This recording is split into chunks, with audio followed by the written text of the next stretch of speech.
庇护所升级改造。在他的规划下，看样子要在屋内打造一个隔断，来让屋内更加保温。于是奥尼便开始了这个房车庇护所的升级改造。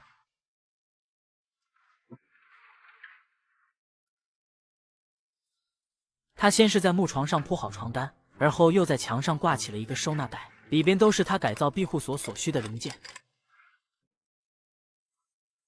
奥尼拿出尺子，测量着庇护所的宽度和高度，确定了具体的尺寸后，他走出屋外，来到外边的一处空地上，发现了一大堆野生的木板。这不正好是瞌睡了给个枕头，拿来作为庇护所的建造材料，让他省去了很多时间。